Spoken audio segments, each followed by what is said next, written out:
Sahabat Oase Rohani Katolik yang dikasihi Tuhan, salam damai, salam sehat, dan sukacita selalu dalam Tuhan kita Yesus Kristus. Senang sekali karena pada hari ini kita dapat berjumpa kembali dalam acara kesayangan kita, Oase Rohani Katolik, edisi hari Minggu Advent yang keempat. Hari ini adalah Minggu Advent yang terakhir sebelum kita menyambut Hari Raya Natal.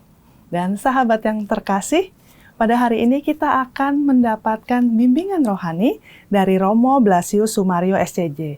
Romo Blas, terima kasih Romo sudah berkenan hadir untuk memberikan inspirasi hari ini Romo. Silakan. Terima kasih juga Bu Audrey, sahabat Oase Rohani Katolik, kita bergembira berbahagia karena sungguh kedatangan penyelamat itu membahagiakan semua orang. Maka kita juga turut gembira bahagia atas karya Tuhan ini.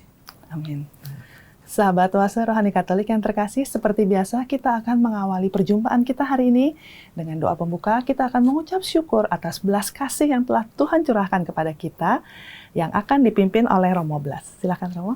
Mari kita berdoa bersama dalam Bapa dan Putra dan Roh Kudus. Amin. Allah Bapa yang Maha Pengasih, kedatangan Putramu sudah semakin mendekat. Bukalah hati kami untuk menyambutnya dengan penuh kegembiraan dan rasa syukur atas hidup baru yang akan dianugerahkannya kepada kami.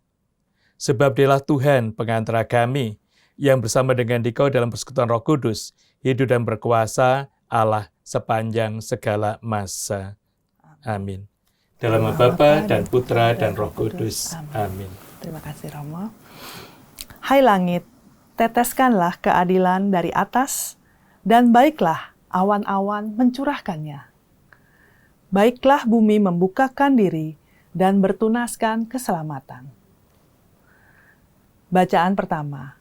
Pembacaan diambil dari Nubuat Mika. Beginilah firman Tuhan Allah.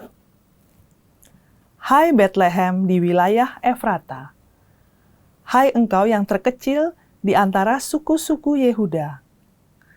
Daripadamu akan bangkit bagiku seorang yang akan memerintah Israel, yang permulaannya sudah sejak purbakala, yang sudah ada sejak dahulu kala. Ia akan membiarkan mereka sampai saatnya perempuan yang mengandung itu telah melahirkan. Lalu, saudara-saudaranya yang masih ada akan kembali kepada orang Israel. Maka ia akan bertindak dan akan mengembalakan mereka dalam kekuatan Tuhan, yaitu dalam kemegahan nama Tuhan Allah mereka. Mereka akan tinggal dengan tenang, sebab sekarang ia menjadi besar sampai ke ujung bumi, dan dia menjadi damai sejahtera. Demikianlah sabda Tuhan. Syukur kepada Allah. Sahabat terkasih, sekarang mari kita tanggapi bacaan dari Nubuat Mika dengan Mazmur tanggapan. Ya Allah, pulihkanlah kami, buatlah wajah-Mu bersinar, maka selamatkanlah kami. Ya Allah, pulihkanlah kami, buatlah wajah-Mu bersinar, maka selamatlah kami. Hai Gembala Israel, pasanglah telingamu. Engkau yang duduk di atas para kerub, tampillah bersinar. Bangkitkanlah keperkasaanmu, dan datanglah menyelamatkan kami. Ya Allah, pulihkanlah kami, buatlah wajah-Mu bersinar, maka selamatlah kami. Ya Allah semesta alam, kembalilah, pandanglah dari langit, dan lihatlah. Tengoklah pohon anggur ini. Lindungilah batang yang ditanam oleh tangan kanan-Mu. Ya Allah, pulihkanlah kami, buatlah wajah-Mu bersinar, maka selamatlah kami. Kiranya tangan-Mu melindungi orang yang ada di sebelah kanan-Mu, anak manusia yang telah Kau teguhkan. Maka kami tidak akan menyimpang daripada-Mu. Biarkanlah kami hidup, maka kami akan menyerukan nama-Mu. Ya Allah, pulihkanlah kami, buatlah wajah-Mu bersinar, maka selamatlah kami. Bacaan kedua. Pembacaan diambil dari surat kepada orang Ibrani. Saudara-saudara, ketika Kristus masuk ke dunia, Ia berkata, "Kurban dan persembahan tidak Engkau kehendaki. Sebagai gantinya, Engkau telah menyediakan tubuh bagiku. Kepada kurban bakaran dan kurban penghapus dosa, Engkau juga tidak berkenan." Maka aku berkata, "Lihatlah, aku datang untuk melakukan kehendak-Mu, ya Allah-Ku. Sebagaimana tertulis dalam gulungan kitab tentang aku." Jadi mula-mula Yesus berkata, "Kurban dan persembahan tidak Engkau kehendaki. Kepada kurban bakaran dan kurban penghapus dosa, Engkau tidak berkenan." Meskipun dipersembahkan menurut hukum Taurat. Dan kemudian Ia berkata, "Lihat, aku datang untuk melakukan kehendak-Mu." Jadi, yang pertama Ia hapuskan untuk menegakkan yang kedua. Dan karena kehendak Allah inilah, kita telah dikuduskan satu kali untuk selama-lamanya oleh persembahan tubuh Yesus Kristus. Demikianlah sabda Tuhan. Syukur kepada Allah. Sahabat terkasih, sekarang mari kita persiapkan hati untuk mendengarkan pembacaan Injil. Haleluya, haleluya, haleluya. Haleluya, haleluya, haleluya. Aku ini hamba Tuhan, jadilah padaku menurut perkataanmu. Haleluya, haleluya, haleluya. Tuhan bersamamu. Dan bersama rohmu. Inilah Injil Yesus Kristus menurut Santo Lukas. Dimuliakanlah Tuhan. Lukas bab 1 ayat 39 sampai dengan 45. Beberapa waktu sesudah kedatangan malaikat Gabriel, bergegaslah Maria ke pegunungan menuju sebuah kota di wilayah Yehuda. Ia masuk ke rumah Zakaria dan memberi salam kepada Elisabet. Ketika Elisabet mendengar salam Maria, melonjaklah anak yang di dalam rahimnya, dan Elisabet pun penuh dengan Roh Kudus. Lalu berseru dengan suara nyaring, "Diberkatilah buah rahimmu. Siapakah aku ini sampai ibu Tuhanku datang mengunjungi aku? Sebab sesungguhnya, ketika salammu sampai ke telingaku, anak yang di dalam rahimku melonjak kegirangan. Sungguh, berbahagialah ia yang telah percaya, sebab firman Tuhan yang dikatakan kepadanya akan terlaksana." Demikianlah Injil Tuhan. Terpujilah Kristus. Romo Blas pada hari ini bacaannya sangat memberikan kekuatan ya Romo, karena bacaan-bacaan untuk menyambut Natal ya Romo ya. Nah, inspirasi apa nih Romo yang bisa kita dapatkan dari bacaan, mungkin dari bacaan pertama dulu ya Romo ya, dari Nubuat Mika. Terima kasih Bu Adri dan sahabat Asarone Katolik yang terkasih. Pada saat ini kita sungguh merasakan sukacita kegembiraan yang istimewa karena karya Tuhan yang dibuat dalam pribadi kita. Dan kita bergembira karena kita yang lemah ini, yang penuh dosa, dicintai oleh Tuhan, bahkan cintanya diwujudkan dalam bentuk yang konkret, mau hadir lahir bersama dengan kita sebagai manusia. Itu sesuatu yang menggembirakan, membahagiakan bagi kita semua. Dan dalam bacaan pertama hari ini, kita sungguh terdukung bahwa Tuhan itu tidak meninggalkan yang kecil, yang lemah, tapi justru mengangkatnya menjadi sarana untuk menyelamatkan banyak orang. kita terbantu dengan pengalaman Nabi Mika. Dia salah seorang nabi, termasuk dalam nabi yang kecil. Karena sungguh tulisannya tidak begitu banyak, juga pengaruhnya tidak begitu megah dibanding Yesaya, Yeremia, dan sebagainya. Tetapi yang perlu kita sadari bahwa sungguh dari nabi yang kecil ini mempunyai suatu kepekaan terhadap suara batin, suara Allah, dan dia menyerukan kehendak Allah itu dalam kehidupan kita. Mika hidup sejaman dengan Yesaya. Dan apa yang dinubuatkan oleh Mika ini sebenarnya memperjelas apa yang diungkapkan oleh Yesaya. Yesaya mengungkapkan bahwa akan lahir Mesias, penyelamat, dan Mesias itu akan dikandung oleh seorang perawan. Itu yang diungkapkan oleh Yesaya. Sementara Mika itu menunjukkan cukup detail tempatnya, di mana dia akan lahir itu, yaitu di Bethlehem, di kota yang kecil, kota Daud. Disitulah akan muncul tunas Daud, yaitu keturunan Daud, yang nanti disebut Raja. Yesus itu akan lahir di Bethlehem. Itu yang dinubuatkan oleh Mika. Dan nanti kita akan melihat nubuat itu tergenapi.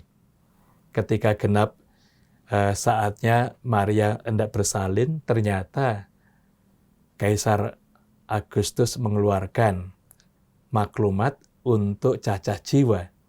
Dan Yusuf kembali ke kota asalnya, kota Daud, yaitu di Bethlehem. Maka apa yang dinubuatkan oleh Mika ini sungguh akan terwujud dalam kelahiran Yesus nanti. Dia lahir di Bethlehem. Dan kita sadari bahwa dia termasuk golongan nabi yang kecil, tapi justru dia memperjelas di mana Mesias itu akan hadir. Dan di sini yang terkecil bagi kita tidak diabaikan, tapi justru yang terkecil juga mempunyai peran yang penting dalam kehidupan bersama, terutama untuk kehadiran penyelamat ini. Nah, di sini juga membuka pandangan kita. Kadangkala kita merasa rendah diri bahwa kita ini kecil dibanding yang lain. Kita juga menjadi pesimis. Gak ada apa-apanya dibanding yang lain.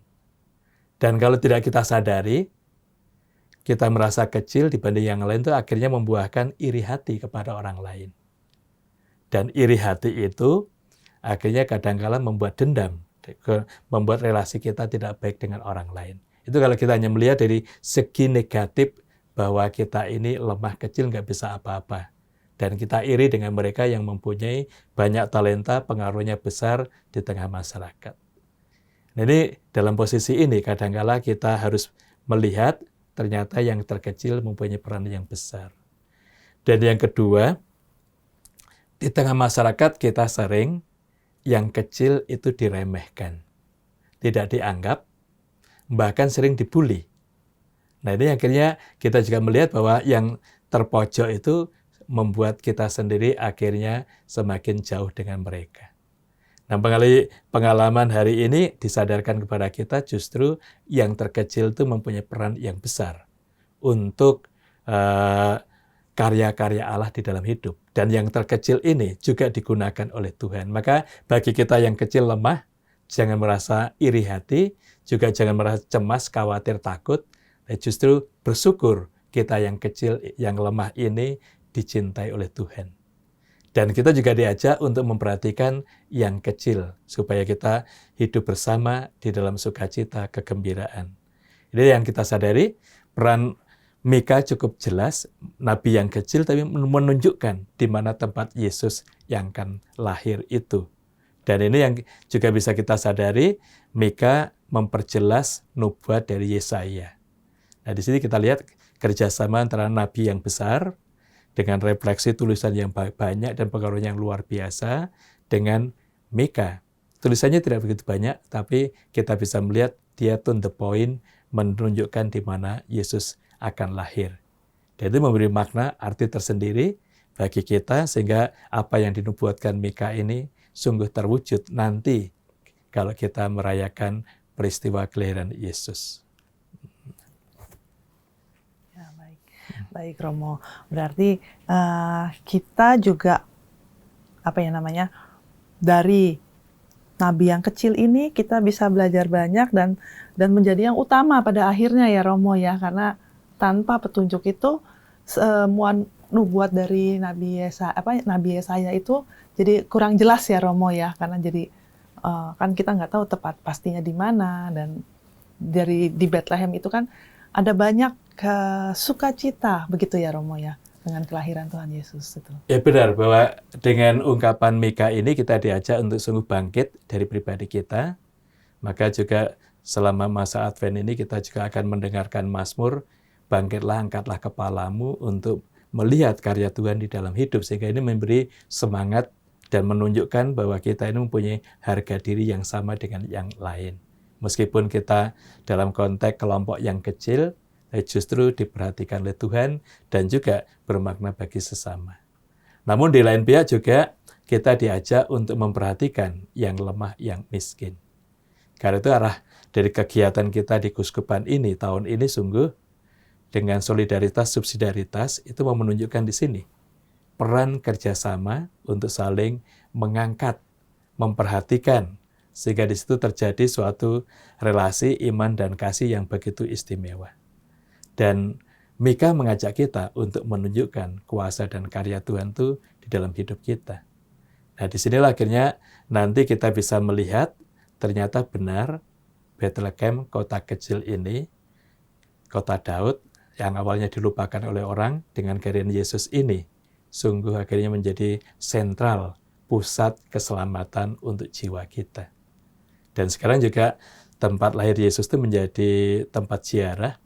Di gereja kelahiran ini, kita juga menunjukkan bahwa sungguh dari tempat yang sederhana kecil itu muncul lahir seorang penyelamat yang luar biasa, yang mampu untuk mengubah hati kita semua menjadi hati yang penuh kasih dan cinta. Ini sesuatu yang bisa kita sadari dari tempat yang kecil ternyata sangat besar pengaruhnya. Dan itu pribadi kita juga, kalau kita selalu bersyukur kepada Tuhan, itu juga akan berpengaruh bagi orang lain untuk merasakan sukacita. Nah, itu yang kita sadari, kita perhatikan melalui ungkapan Mika ini. Ya, jadi kita sebagai yang kecil tidak boleh merasa rendah diri ataupun minder begitu ya Romo ya. Jadi sebagaimana yang dikatakan oleh Nabi Mika. Nah, ini seturut dengan apa yang kita lakukan di masa Advent ini ya Romo ya. Kita kan digerakkan atau tujuan dari tema dari masa Advent ini adalah untuk teman-teman atau sahabat yang lemah, miskin dan kurang.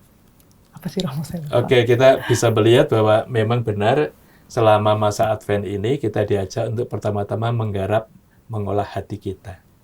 Karena perayaan Natal bukan sekedar ulang tahun kelahiran Yesus, perayaan yang hingar-bingar kegembiraan, tapi Natal itu perayaan kelahiran Yesus untuk menyelamatkan kita. Maka kita membuat hati kita ini supaya menjadi palungan yang baik untuk kehadiran Yesus Tuhan. Jadi akhirnya kita diajak untuk menggarap pada minggu ini, bahwa kita yang rapuh, yang lemah ini ternyata dicintai oleh Tuhan. Kemudian yang kedua juga rahmat Tuhan yang istimewa bekerja dalam pribadi kita. Karena itu juga dampak dari kelahiran Yesus itu begitu penting, karena yang tadi diungkapkan oleh Paulus dalam surat kepada umat Ibrani tapi cukup jelas. Bahwa kurban dan persembahan ternyata tidak berkenan di hati Tuhan. Kalau itu sekedar kurban, hati kita tidak disucikan, dimurnikan. Karena itu tadi diungkapkan, Yesus mengungkapkan niatnya. Aku datang untuk melakukan kehendak-Mu ya Allah. Lalu kehendaknya mana? Untuk menyelamatkan, menebus manusia. Karena itu dalam refleksi penulis surat Ibrani tadi cukup nyata bahwa Yesus menghapus kurban dan persembahan perjanjian lama dan dia menegakkan kurban yang baru, yaitu dirinya sendiri. Dia mengorbankan tubuh dan darahnya menjadi tebusan bagi dosa kita. Dan inilah akhirnya kita sadari pentingnya kelahiran Yesus bagi kita, karena dia yang ilahi hadir di antara kita, dan dia nanti akan mengorbankan hidupnya untuk menjadi tebusan bagi kita. Itu suatu yang karya istimewa, sehingga kita yang rapuh lemah ini ternyata dicintai oleh Tuhan. Nah, karena itu juga membangkitkan kita untuk melihat, mengangkat kepala, melihat kehadiran Yesus ini, kurbannya itu, dan yang lebih utama adalah kita menanggapinya dengan pertobatan yang serius. Nah, dengan demikian, kelahiran Yesus itu sungguh menjadi suatu momen dia hadir menyelamatkan kita. Dan kalau kita menggarap hati kita dengan pertobatan yang baik, memperhatikan yang kecil, menolong mereka, disitulah diri kita pasti akan diselamatkan oleh dia. Dan perayaan Natal bukan sekedar perayaan hingar-bingar kegembiraan, tapi sungguh perayaan kehadiran Tuhan dalam hidup dan keluarga kita, di hati kita. Ya, sekarang bagaimana caranya kita mau menghadirkan sukacita Natal tersebut gitu ya Romo ya. Nah, kita langkah-langkah apa mungkin ya Romo yang bisa kita lakukan? Tadi seperti Romo katakan kita mempedulikan kepada mereka yang rapuh begitu. Nah, kita apa yang bisa kita lakukan ya Romo? Ya, yang jelas kita menuladan hati Tuhan sendiri. Dia peka terhadap kita, dia berbuat baik, mengasihi kita. Nah, kita juga diajak menjadi saluran berkat dan rahmat untuk sesama. Kita memperhatikan orang-orang sekitar kita. Tidak perlu yang muluk-muluk. Suami istri biasanya cuek satu terhadap yang lain. Sekarang coba perhatikan. Disapa setiap hari. Kemudian juga ungkapkan kasih. Anak-anak orang tua juga sama. Sehingga suasana hidup rumah tangga itu semakin hari semakin menampakkan keharmonisan, kebahagiaan. Itulah cara kita untuk menyalurkan kegembiraan, kebahagiaan pada orang-orang sekitar. Baru kemudian dengan tetangga, dengan teman-teman kita. Ini yang bisa kita sadari, bisa kita buat. Dengan demikian, sungguh kehidupan kita itu menjadi sumber berkat dan rahmat untuk orang sekitar kita. Seperti Kristus yang lahir menjadi sumber keselamatan bagi kita.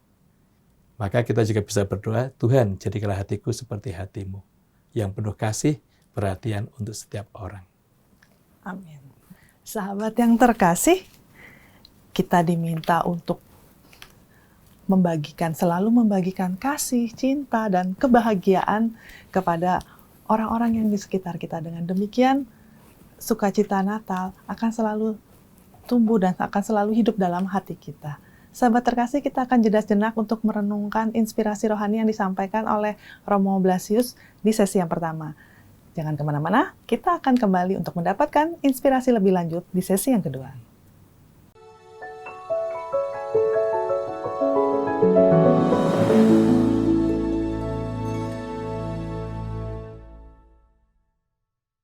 Sahabat rohani, Oase Rohani Katolik yang terkasih, terima kasih sahabat masih dengan setia mengikuti acara Oase Rohani Katolik edisi hari ini.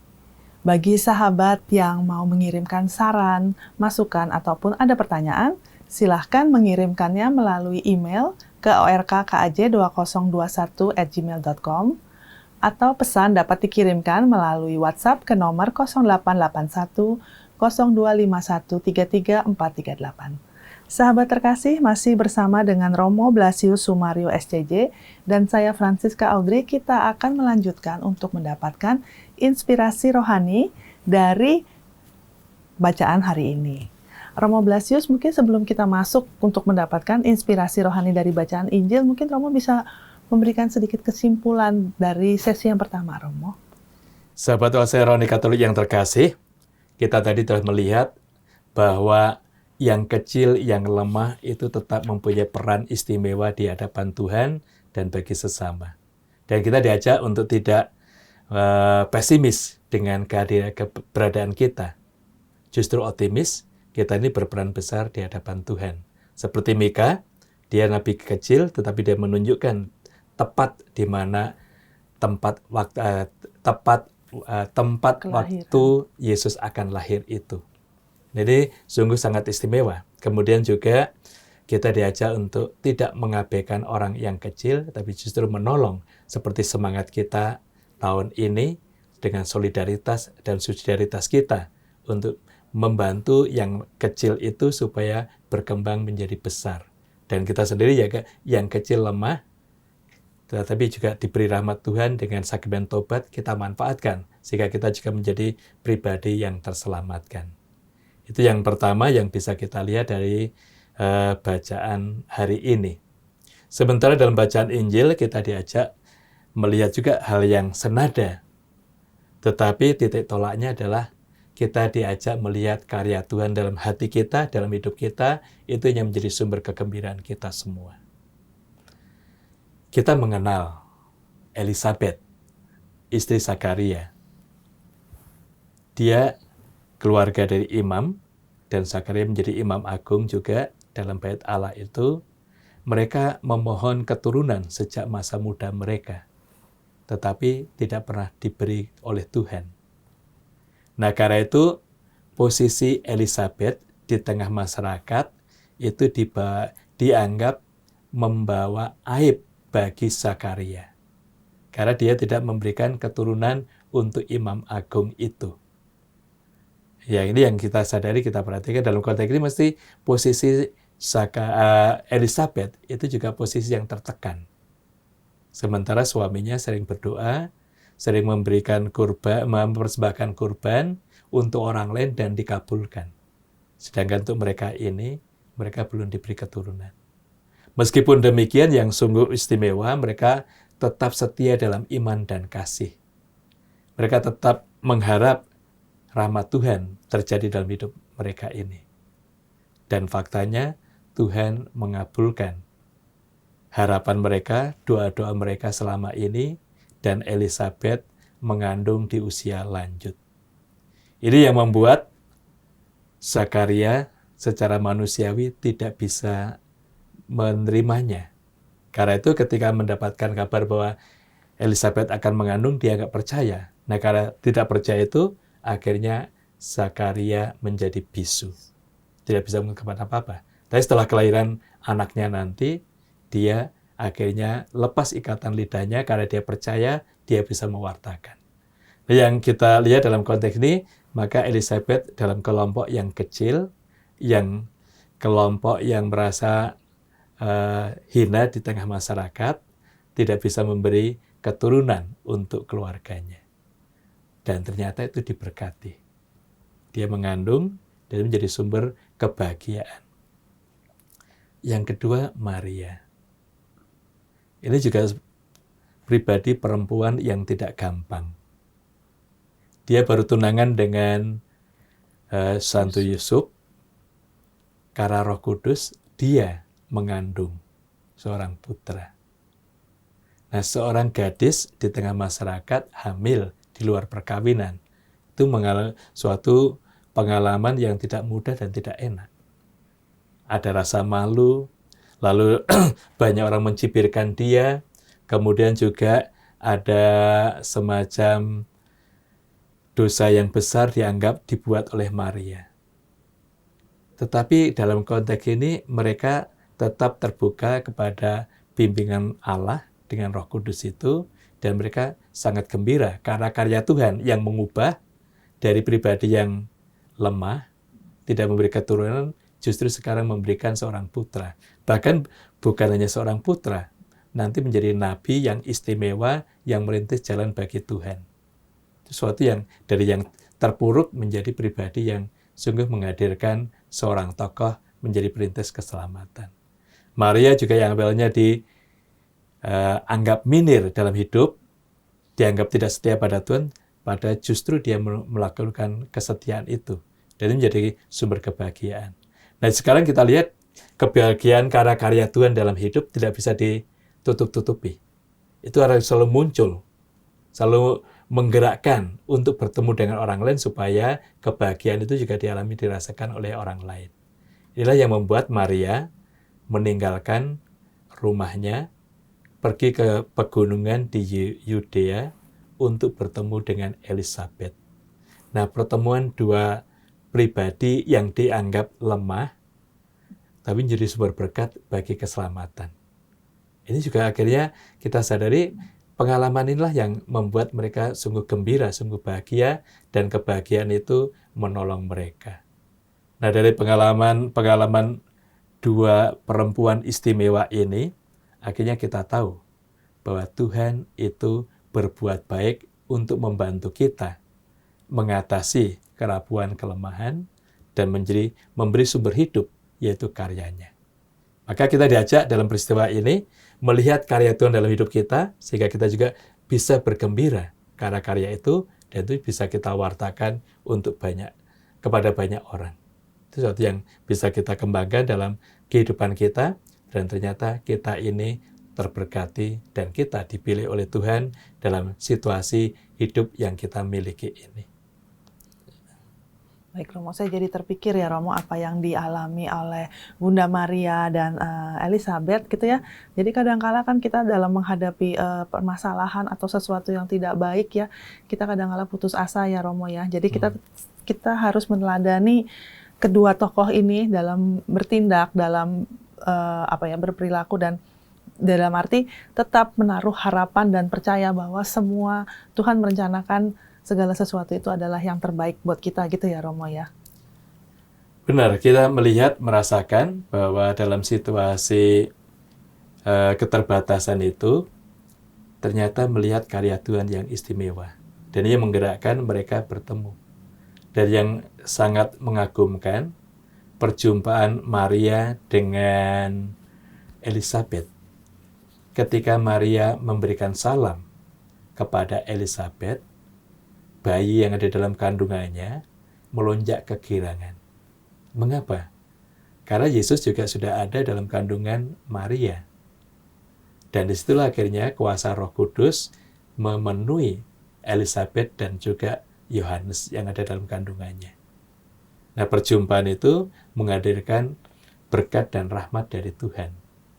Dan akhirnya yang terjadi, Maria dipuji oleh Elizabeth karena dia telah percaya sabda Tuhan akan terlaksana. Itu sesuatu Maria dipuji, diteguhkan keputusannya untuk menjadi bunda Tuhan ini.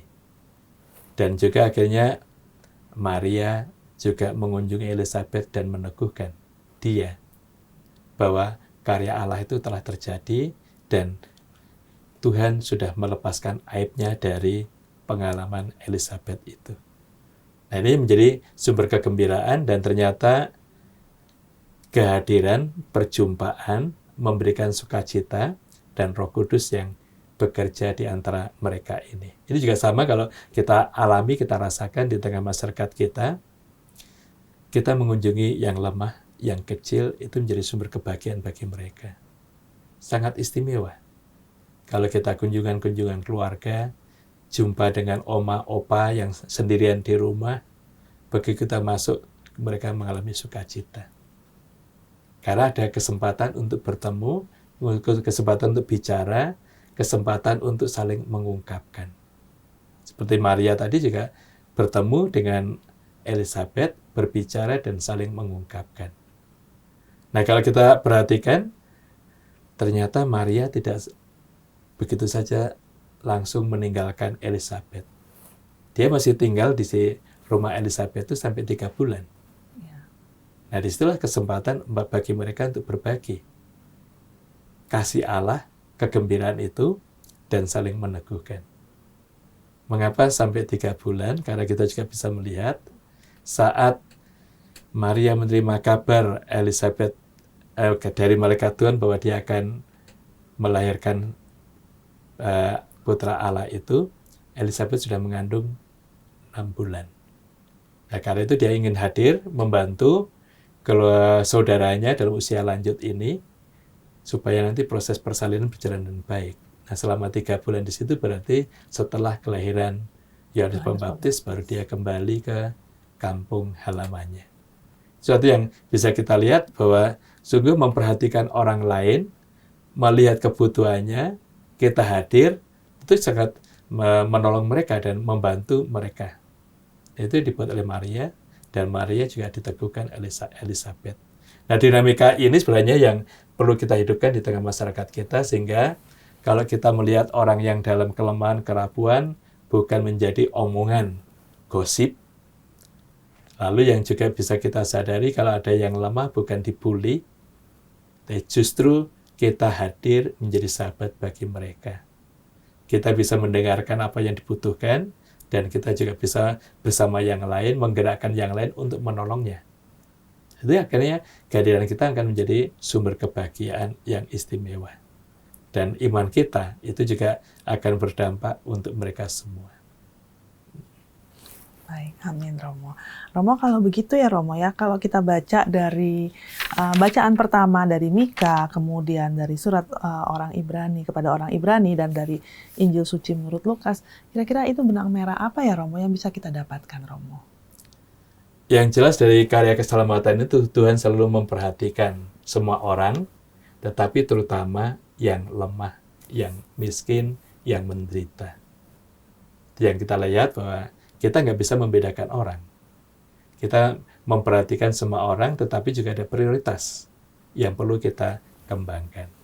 Seperti Mika tadi, menunjukkan kota yang terkecil yang diremehkan oleh suku-suku Yehuda, ternyata Bethlehem menjadi yang terbesar di antara mereka. Lalu yang juga bisa kita sadari dalam konteks ini, kehadiran Yesus Tuhan itu sungguh untuk semua orang, terutama untuk yang lemah, yang kecil. Dan kehadiran Kristus itu sungguh istimewa bagi kita. Seperti diungkapkan oleh penulis surat Ibrani tadi, bahwa dia yang menggantikan kurban perjanjian lama, dan sekarang dirinya menjadi kurban bagi kita. Karena dengan kurban yang dipersembahkan oleh Yesus itu, kita mendapatkan rahmat keselamatan. Lalu yang dalam Injil hari ini, kita juga bisa melihat Maria dan Elizabeth memang kelompok yang kategori lemah, tapi mereka lihat karya Tuhan yang membahagiakan, dan mereka bisa saling membahagiakan. Itulah yang menjadi arah hidup kita. Kita melihat karya Tuhan yang sungguh istimewa, selalu menolong kita, dan kita bisa bahagia. Baik, Romo. Baik, sahabat oase rohani Katolik yang terkasih, kita sudah sampai di penghujung perjumpaan kita pada hari ini. Dan seperti biasa, sahabat, kita akan tutup perjumpaan kita dengan doa penutup yang akan dipimpin oleh Romo Blasius. Silakan, Romo. Mari kita berdoa. Dalam nama Bapa dan Putra dan Roh Kudus. Amin. Ya Tuhan, berkat sabda-Mu yang telah kami terima, kuatkanlah kami untuk selalu mengarahkan harapan kami pada kedatangan Putra-Mu yang semakin mendekat. Semoga kami mampu mempersiapkan kedatangan Putra-Mu dalam diri Yesus dan juga dalam diri kami sendiri, dalam keluarga dan komunitas kami. Sebab Dialah Tuhan dan pengantara kami kini dan sepanjang masa. Amin. Tuhan bersamamu Dan bersama Roh-Mu. Hidup, karya, doa, dan seluruh anggota keluarga kita selalu dipimpin oleh berkat Maha Kuasa, Bapa dan Putra dan Roh Kudus. Amin. Terima kasih, Romo. Sahabat oase rohani Katolik yang terkasih, Romo Blasius Sumario SCJ dan saya Francisca Audrey, kami pamit undur diri. Terima kasih atas kebersamaan kita pada hari ini. Selamat berbagi kasih, selamat mempersiapkan diri untuk menyambut Natal walaupun tinggal beberapa hari lagi dengan sukacita, dengan berbagi kasih dan berbagi cinta kepada orang-orang di sekitar kita. Sampai jumpa.